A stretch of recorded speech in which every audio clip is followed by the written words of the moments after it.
If you sleep like that, one thing that'll happen to you is, your sleep quota, if you're sleeping for 8 hours, it'll simply drop to 3 to 4 hours just straight away. Just lie down for 12 minutes and do it, till the last moment, till you fall asleep. You know, there's a North Pole and a South Pole. This means these are the magnetic centers. And you also know the whole land masses, whole continents have been slowly being pulled towards the north, they've been traveling. Why the Himalayas is whatever we're seeing, the Himalayan mountain ranges, that Manasarovar, you will find seashells in Manasarovar because at some point it was at mean sea level. Today, it is at 15,600 feet. So what transported this lake bed, which was at sea level, to this place is the whole Indian subcontinent is crashing into the Central Asian plate.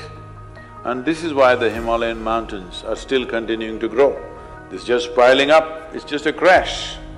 Every year, India is losing about 1.23 centimeters or so. I'm not perfect on the number, somewhere in that range.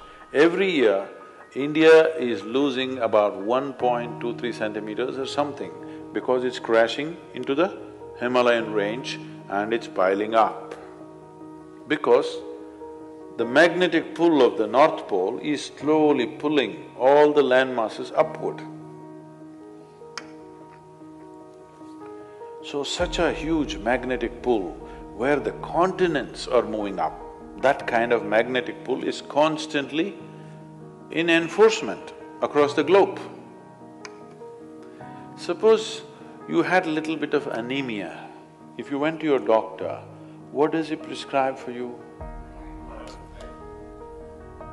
So it seems to be like it's an important ingredient of your blood, yes?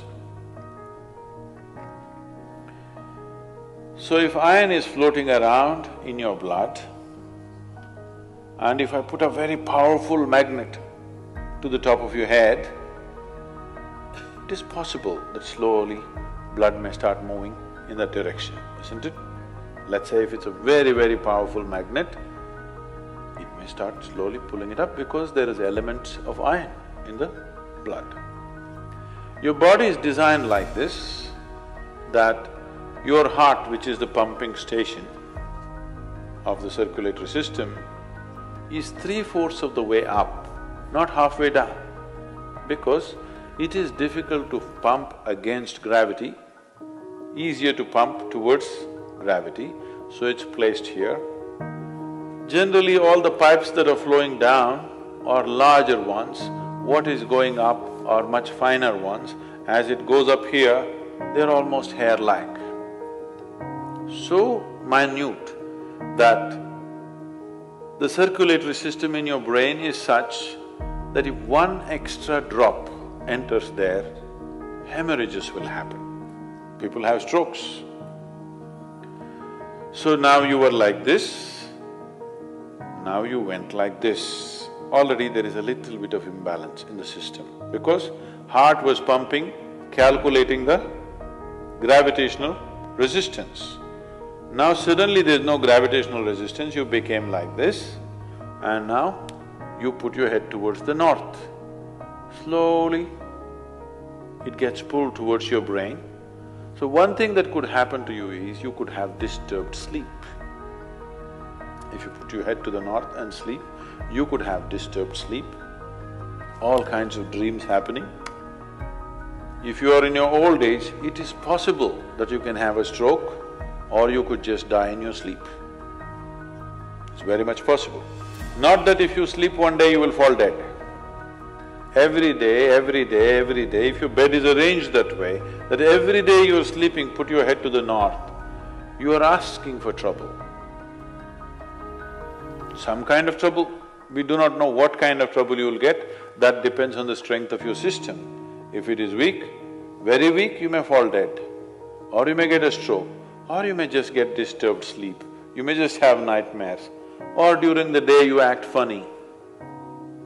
So many things will happen because excess circulation is happening in the brain when it should not be happening, simply because you put your head to the north. So in case you go to South America, then you should not put your head to the south. If you went to Australia, you should not put your head to the south. You can put it to the north, out there. In the northern hemisphere, you do not put your head to the north. East is best, northeast is okay, west is all right. South, if you must, north, no. Tonight before you go to bed, spend at least 12–15 minutes reminding yourself, you're neither this body nor this mind. Just lie down and just remind yourself, this body is not really you. Do you know, if you live for about 60 years, on an average, most human beings are eating anywhere between 1100 to 1400 tons of food. So that means even what you think is my body is not this, it's changing every day. New input is happening and old things are going away. So 1400 tons, you don't carry that much of weight right now. So obviously, what you have as a body right now is just a transient amount of food and soil, isn't it? Hello? So what you think is mine also is not it, it is just all the time changing. So at least try this much. What is my body is not me. What I think is my mind is not me. It is mine right now for use, but it's not really me. Just, if you're not able to do it, just link it to your breath. Inhalation, I'm not the body. Exhalation, I'm not even the mind. Just lie down for 12 minutes and do it till the last moment, till you fall asleep. This is something you must notice. Most human beings, when I say most, I'm very generous with the percentage, 99%. 99% of the human beings never notice that moment when they're slipping from wakefulness to sleep. They will simply go off like that. If they're alert, they cannot sleep. But there is a way to sleep in an alert manner. If you sleep like that, one thing that'll happen to you is, your sleep quota, if you're sleeping for 8 hours, it'll simply drop to 3 to 4 hours just straight away. Now that moment when you're passing from wakefulness to sleep, if you can still be conscious that I'm not the body and I'm not the mind, believe me, something remarkable will happen. Why does one person need, well, by prescription these days, 8 hours? And why another person can do with half of that? See, one thing is, as we already went through, the very physical body that you carry is just the food that you've eaten, isn't it? But if you eat right and do certain things with your body, you see very effortlessly, within 3 to 4 weeks, you can drop your sleep quota anywhere between 2 to 3 hours.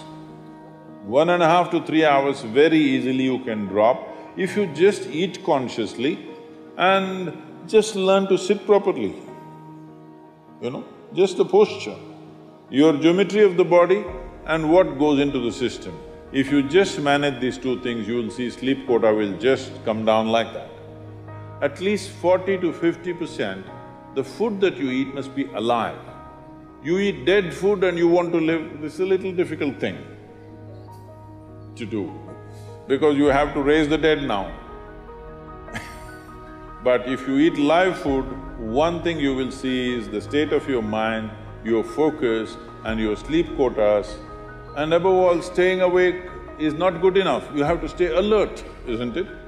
How alert you are, how focused you are, only to that extent everything yields to you in this world, isn't it so? If you eat a leaf, a vegetable, a fruit, a nut or a sprout, this is much simpler. If you must eat non-vegetarian food, you must eat that which is furthest away from you. So generally, fish and water life is furthest away from you. So if you must eat non-vegetarian food, fish is the best thing to eat that way.